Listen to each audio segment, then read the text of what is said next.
Selamat datang di Beetle Channel, semoga kita bahagia. Jangan lupa subscribe, like, komen dan share agar channel ini semakin berkembang. Terima kasih. Novel Kekuasaan dan Kekayaan, Bab 283. Kami akan membebaskan para sandera setelah kami meninggalkan kabupaten.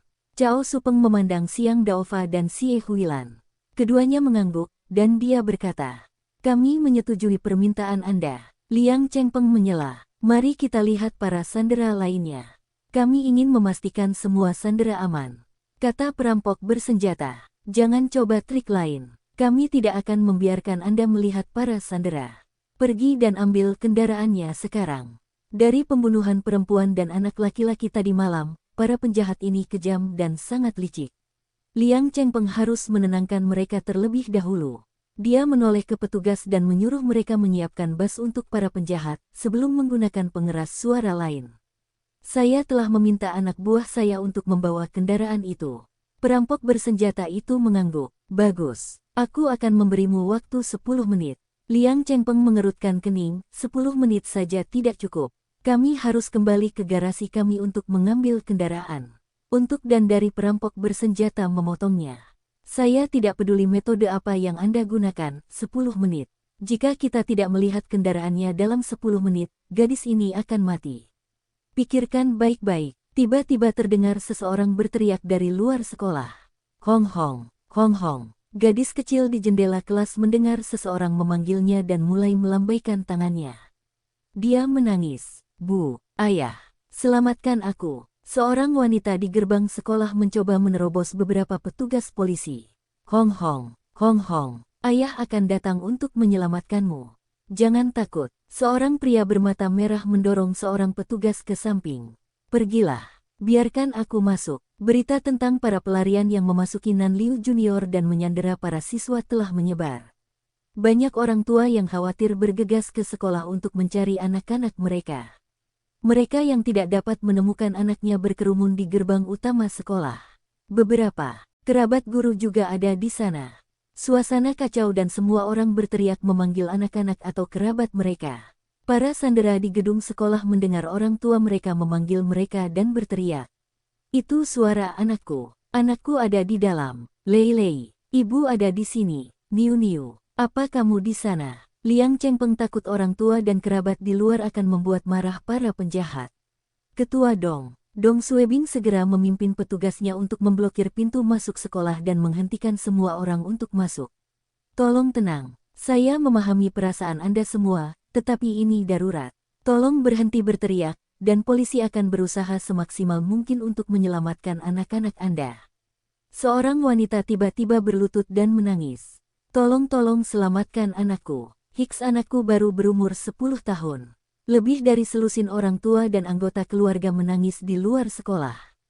Bahkan kakek tua pun menangis. Dong Suebing bisa merasakan hatinya sakit. Perampok bersenjata telah menjauh dari jendela dan sepertinya sedang berdiskusi dengan seseorang di belakangnya. Setelah beberapa saat, dia menjulurkan kepalanya keluar jendela lagi dan berteriak, "Adikku bilang kamu, polisi tidak bisa dipercaya. Kalian semua harus mengirim seorang pemimpin untuk menjadi sandera kami." Perampok bersenjata melihat kerumunan di bawah dan tiba-tiba berteriak, "Anda, si gendut yang berbicara kepadaku tadi, masuk." Perampok bersenjata itu mengacu pada wakil sekretaris partai kabupaten, Cao Supeng. Wajah Cao Supeng berubah.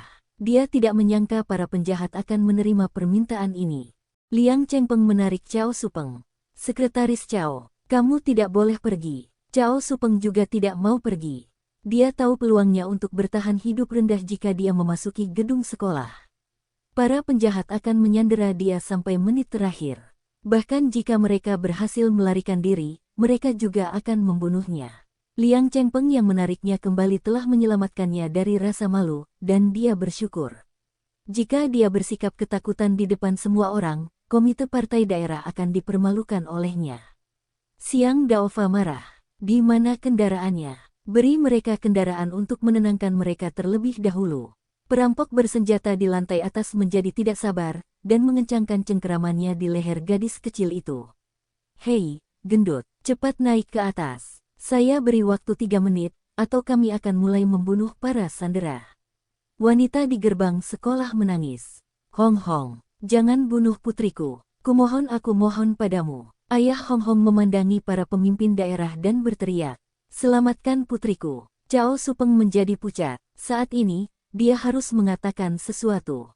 Biarkan aku pergi. Xie Huilan memandang ke jendela di lantai atas dengan dingin dan menyipitkan matanya.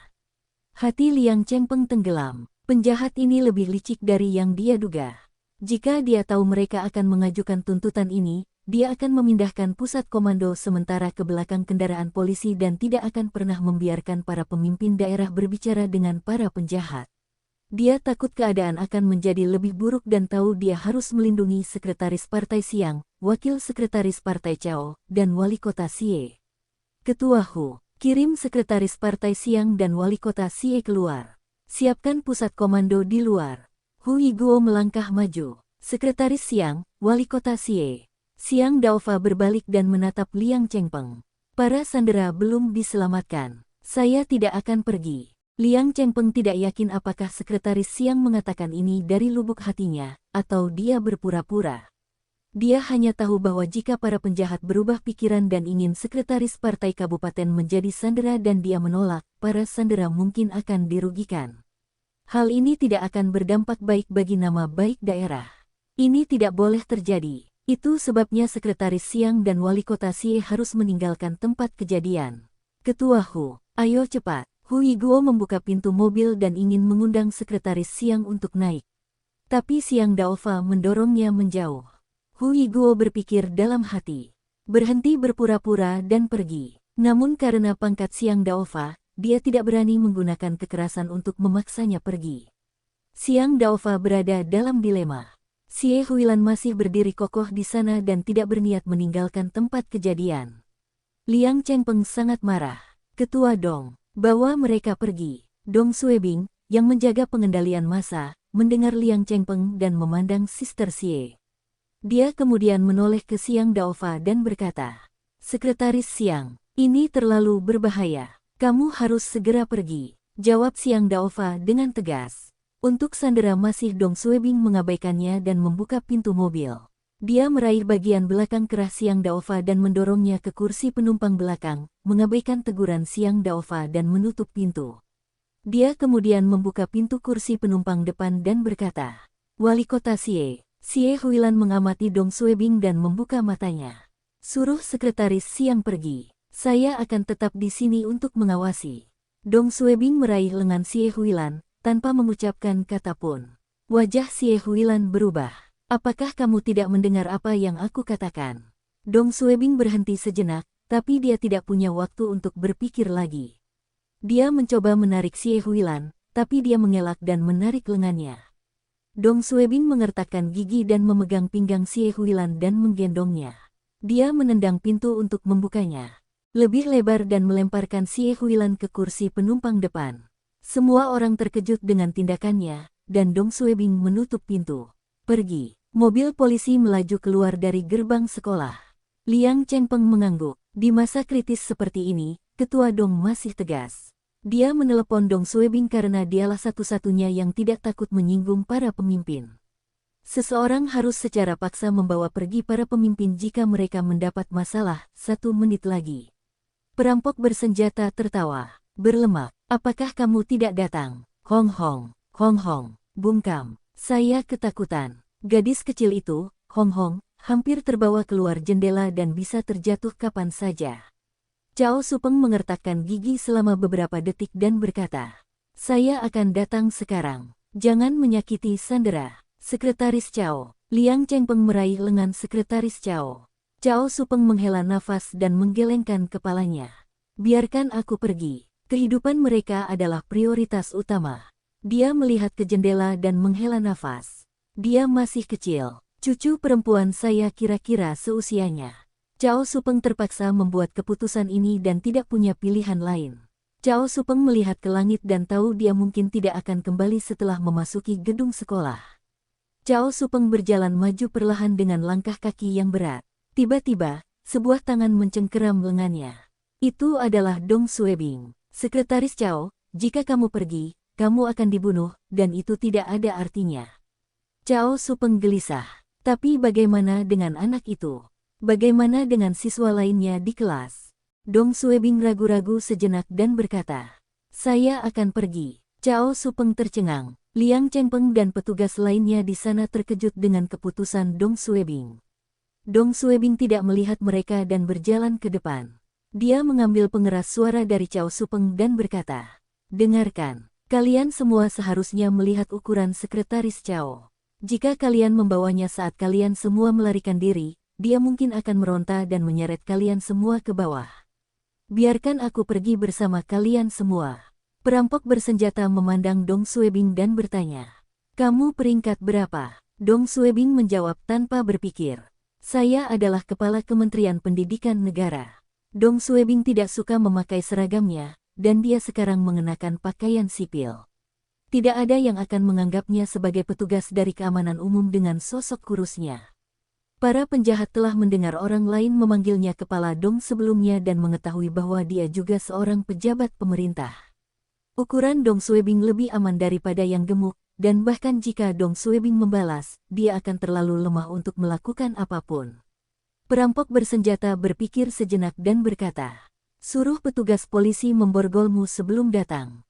Dong Suebing menjawab dengan tenang, "Aku bisa pergi bersama kalian semua, tapi kalian semua harus melepaskan anak-anak dulu."